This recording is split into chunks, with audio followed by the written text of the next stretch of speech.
उटी बुद्रुक ग्रामपंचायतीचा विधवा महिला सन्मान उपक्रम ठरला सामाजिक परिवर्तनाचा नवा दीपस्तंभ। विधवांचा सन्मान हा सामाजिक परिवर्तनाचा नवा अध्याय। औसा तालुक्यातील उटी बुद्रुक ग्रामपंचायतने समाजाच्या रूढी परंपरांना थेट आव्हान देणारा आणि स्त्री सन्मानाचा बुलंद नारा देणारा ऐतिहासिक निर्णय प्रत्यक्षात उतरला आहे। मासिक सभा, महिला सभा व ग्रामसभेत ठराव मंजूर करून विधवा महिला सन्मान उपक्रम राबवण्याचा धाडसी निर्णय घेण्यात आला होता। त्या निर्णयाची अंमलबजावणी करत दिनांक 28 फेब्रुवारी 2026 रोजी ग्रामपंचायतीमार्फत विशेष कार्यक्रमाचे आयोजन करण्यात आले। या कार्यक्रमात समाजातील अन्यायकारक, वेदनादायक आणि स्त्रीचे स्वातंत्र्य हिरावून घेणाऱ्या परंपरांना कायमची मूठमाती देत विधवा महिलांनी ग्रामपंचायतीकडून देण्यात आलेला साज, मंगळसूत्र, जोडवे, बांगड्या, साडी व कुंकू सन्मानाने धारण केला। हा केवळ दागिन्यांचा स्वीकार नव्हता, तर स्त्री आत्मविश्वास, स्वाभिमान आणि सामाजिक परिवर्तनाचा ऐतिहासिक क्षण होता। परंपरेच्या बेड्या तोडणाऱ्या महिला पुढे सरसावल्या।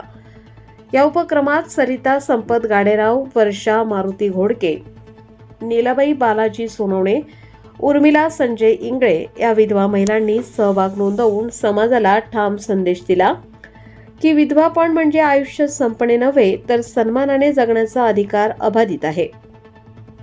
ग्रामपंचायतीचा ठाम सामाजिक संदेश।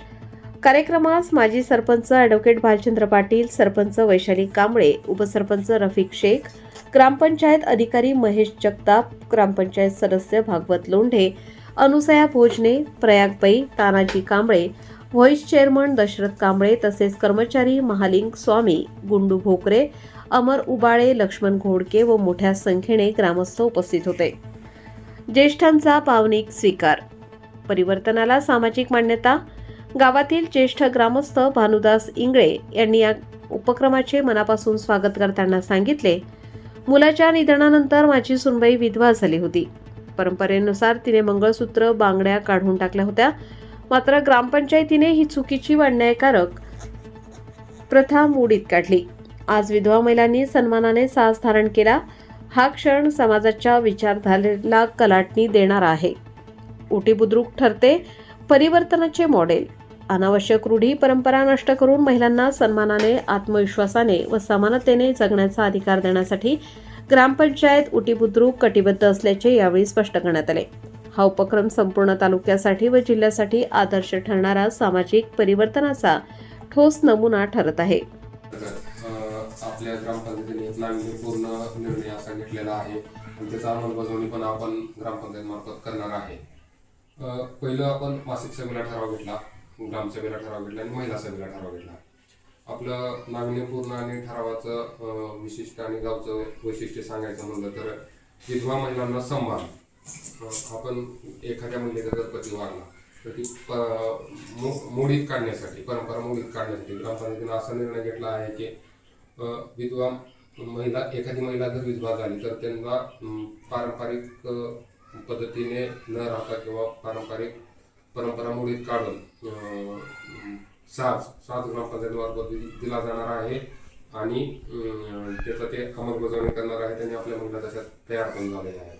तर त्यांना त्याच्यामध्ये काय करायचं आहे, साज म्हणजे बांगड्या, कुंकू, मंगळसूत्र, जोडवे, साडी हे घालायला सुरुवात करायचं आणि ह्याचा ग्रामपंचायतीनं ह्या निर्णयाचं स्वागत केलेलं आहे आणि हा निर्णय अंमलबजावणीसाठी आपल्या महिला भगिनी तयार आहेत आणि आपण आता पुढील कार्यक्रम घेणार आहे। हा आमचा विधवा महिलाचा सन्मान केलेला आहे, तो एक आदर्श सत्कार केलेला आहे आमचा। विधवा महिलांना कुठेही मानाचं स्थान दिलं जात नाही, तिला एकदम दुय्यम दर्जाची वागणूक दिली जाते आणि तिला समाजात वावरताना अनेक अडचणीला तोंड द्यावे लागते।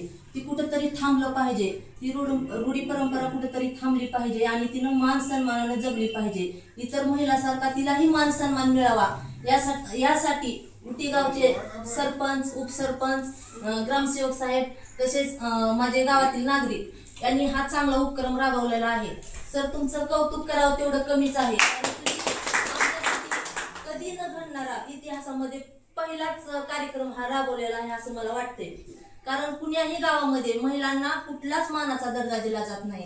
तिनं जर असं बाहेर पडायला तर तिला लगेच मागून नाव ठेवलं जाते। तिचा काय त्याच्यात दोष असतो का सांगा?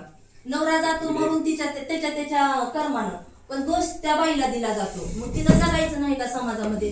तिला कुठेतरी चांगल्या प्रकारचं तिनं जगावे यासाठी तुम्ही आमच्यासाठी जो साडी चोळी आणि बांगड्या मंगळसूत्र देऊन हळदी कुंकू लावून जे आमचा सन्मान केलेला आहे, त्या सरपंचासाठी अजून एकदा टाळ्या वाजवा.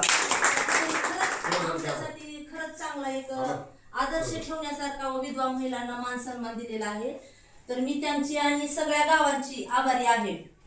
ही आमच्यासाठी मान सन्मानच नाही सर, तर आमचा खरंच आत्मसन्मान वाढलेला आहे तुमच्यामुळे. आणि ही परंपरा सगळ्यांनी आता अशी जोपासली पाहिजे, कारण गावात सगळ्यांनी विधवा महिलांना मान दिला पाहिजे, कारण तिचा आत्मसन्मान वाढला पाहिजे आणि तिनं उत्साहानं जगलं पाहिजे.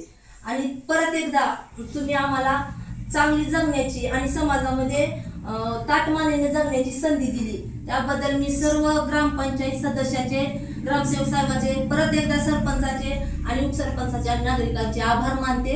आणि एवढे बोलून मी माझे भाषण निर्णय हा आपल्या विधवा महिलांनी स्वीकारला आहे आणि त्याचा सन्मान पण केलेला आहे. तर मी ग्रामपंचायतच्या वतीने त्यांचा आभार मानतो आणि आभार मानतो आणि आता कार्यक्रम संपला असं करतो.